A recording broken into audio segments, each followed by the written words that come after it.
ब्रह्मा जी ने कहा, हे नारद, अब मैं चतुर्दशी के व्रत का भी महत्व आपको कहता हूँ। यदि वह व्रत अनजाने में भी हो जावे तो श्रेष्ठ फल प्रदान करने वाला है। पूर्व समय में किरात देश का विमर्शन नामक एक राजा था। वह अत्यंत बलवान और धैर्यवान और दुष्ट, अन्यायी, नीच, हिंसक, कामी, क्रोधी, कठोर, सभी जीवों का मांस खाने वाला, सभी वर्णों की स्त्रियों के साथ भोग करने वाला। इस परंतु इतना सब कुछ होते हुए भी चतुर्दशी का व्रत जरूर करता था,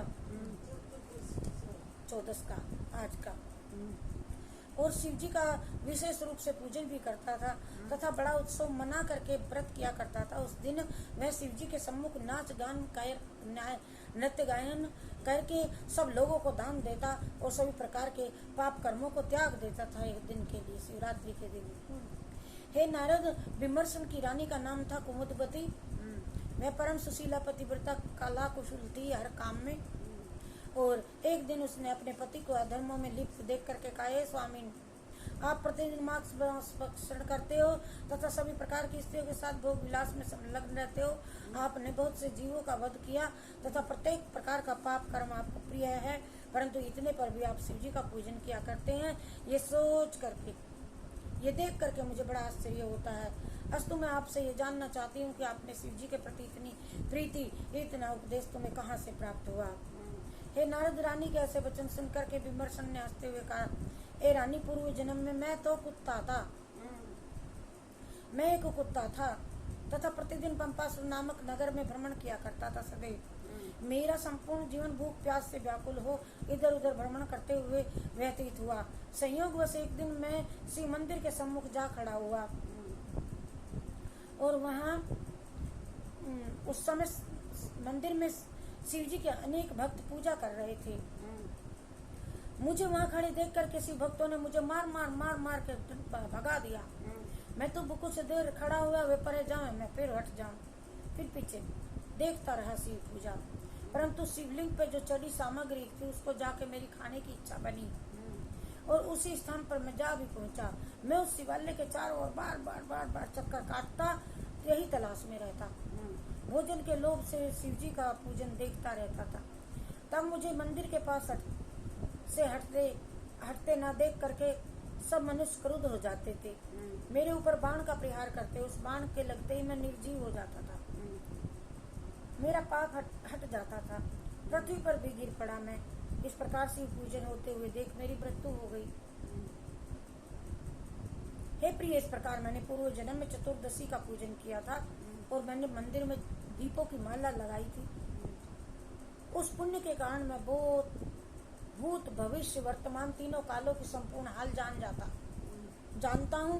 पूर्व जन्म के संस्कारों के कारण मैं भक्ष सभी वस्तुओं को खाता हूँ। तो भी चतुर्दशी के दिन शिव जी का पूजन करना मैं नहीं भूलता, ना छोड़ता, व्रत करता हूँ। इस पूजन का ये प्रताप है कि मेरे जो अशुभ कर्म हैं शुभ कर्मों में परिवर्तित हो जाते हैं। ए रानी, मैं ये चाहता हूँ कि तुम भी शिव पूजन के महात्मा को समझ करके चतुर्दशी के दिन भगवान सदाशिव की पूजा किया करो। राजा के ऐसे वचन सुनकर रानी ने कहा, प्रभु, आप मेरे पूर्व जन्म का भी हाल जानते होंगे। जब आप जानते हो तीनों काल की बात, तो बताओ मैं कौन थी पहले। हे नारद, ये सुनकर के राजा ने उत्तर दिया, हे प्रिय, पूर्व जन्म में तुम एक कबूतरी थी और एक दिन तुम्हें मांस का एक टुकड़ा मिल गया। तभी एक गिद्ध तुम्हारे पीछे आ गया, जिससे भयभीत होकर तुम उससे भागती गिरी शिवालय पे जा बैठ गई, शिवालय के ऊपर। परंतु गिद्ध ने वहां भी तुम्हारा पीछा नहीं छोड़ा, पहुंच करके तुमसे मांस का टुकड़ा छीन लिया तथा तुम्हें घायल कर दिया, चोंच मारते। उसी घायल अवस्था में तुम शिवालय में गिर पड़ी, गिर के मृत्यु हो गई आपकी। आप मृत्यु को प्राप्त हो गई, पत्नी को बताया। और मृत्यु के समय तुमने शिवलिंग के दर्शन भी किए। उस पुण्य प्रताप से इस जन्म में तुम हमारी रानी हुई हो। तब उसने राजा से इस प्रकार कहा, हे स्वामी, ने आप कृपा करके तथा मेरे भविष्य का वृतांत सुनाए। हे नारद, ये सुनकर के राजा ने कहा, प्रिय, अगले जन्म में मैं तो बनूंगा सिंधु देश का राजा और तुम राजा संजय की पुत्री बन करके मैं सौराष्ट्र के राजा का पुत्र होकर के तुम्हारे साथ विवाह करूंगा, तब तुम कलिंग देश के राजा की कन्या बन के जन्म लेवोगी। चौथे जन्म में मैं गंगाधर देश का राजा का पुत्र बनूंगा और फिर भी मैं तुम्हारे साथ विवाह करूंगा।